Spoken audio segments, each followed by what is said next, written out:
It's Friday evening in the year 1992. I'm about 5 or 6 years old. I'm playing with my toys in my bedroom when my dad comes into the room and says, "Hey Richard, grab your jacket, we're going to Extravision." I burst with excitement, grab my jacket, get in the car, and we were on our way. Going to the video shop back then almost rivaled going out. It wasn't like it is today where you sit in front of a TV and scroll a static screen on Netflix with subpar films and lazily written synopses. Back then, the video shop was your night out, and the films or games you rented were your weekend. In Dublin, there was quite a few chains of video shops. In my area alone, we had Extravision, Chartbusters, VideoQuest, and an independently owned shop called Crossroads Video. Myself and Dad often went to Extravision near Power City in Tallaght because at the time it was one of the biggest shops and it had a wide selection of videos and games to choose from. When I entered the video shop, I felt a rush of excitement. It had a distinctive smell. It was clean and calm with an inviting atmosphere. There were sections for each type of film you wanted to see. Sci-fi, horror, action, what have you. There were big box type TVs mounted to the ceiling showing trailers for all the new releases, narrated by a man with passion. You'd hear things like, "This summer, he's going to get revenge on a man who killed his dog." Something trailers these days lack is a man narrating what the movie is about, and I really miss that. It was all there for the choosing, so it was going to take some time to pick what you wanted for your weekend. The boxes for the videos and games were weighty and tangible. A lot of effort went into the front and back covers and the details of what the films or games were about. The artwork alone could get you excited about what you picked. Perusing the aisles in this spacious, wonderful place could take anything from up to 20 minutes to an hour.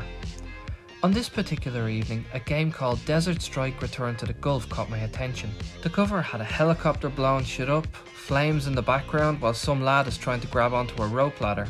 I was sold. My movie of choice that night was more than likely The Jungle Book for the 50 millionth time, but Desert Strike was going to be my main focus. This was the 16-bit era of gaming.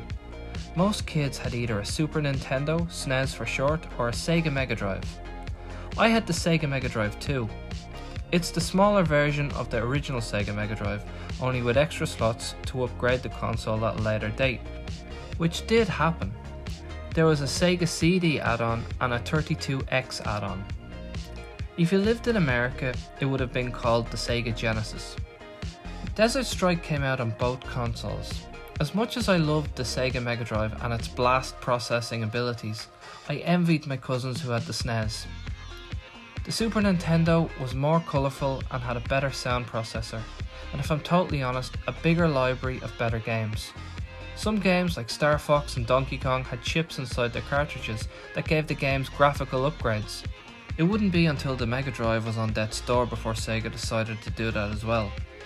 But anyway, I had made my choice and it was time to go home and glue myself to the TV for a bit and play this game, Desert Strike Return to the Gulf. I put the game into the console, switched on the power and, well, nothing. The game wasn't working. But that was no problem because things like videos and games didn't really break, they just wore out and got dusty. Simply by blowing on the connectors of a cartridge fixed everything. It was more or less the same thing with videos. They could survive a nuclear blast and still work.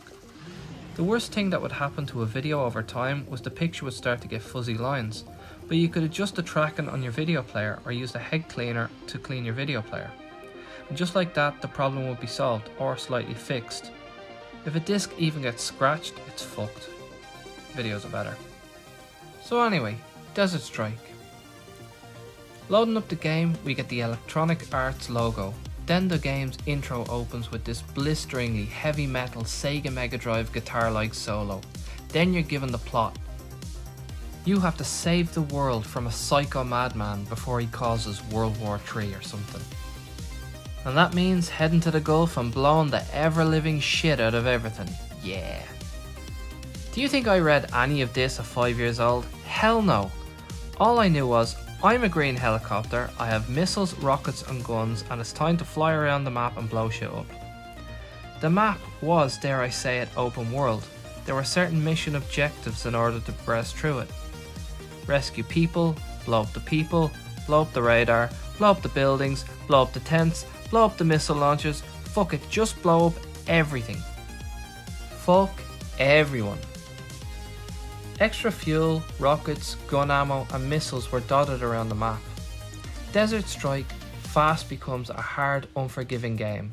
If you die more than twice, there's no saves or continues, it's straight back to the start. So how you went about using your ammo and what routes you were going to take to spare everything out had to be planned out carefully. But do you think I was going to do that at 5 years old? Hell no. I'd blow up everything, die 100 times, then throw a temper tantrum and hurl my controller across the room and then go watch Jungle Book to calm down. And that was my whole weekend. Sometimes I'd choose wisely, other times I'd choose shit games. But it was all a shot in the dark. Sometimes the cover of the game would look amazing, but would either be hard as fuck, shit or good, or a combination of all three. I miss it. I miss the video shops. I miss those weekends. It's something we'll never have again, and it's something that the next generation will just never get to experience. And this thing, fuck this thing. Thanks so much for watching.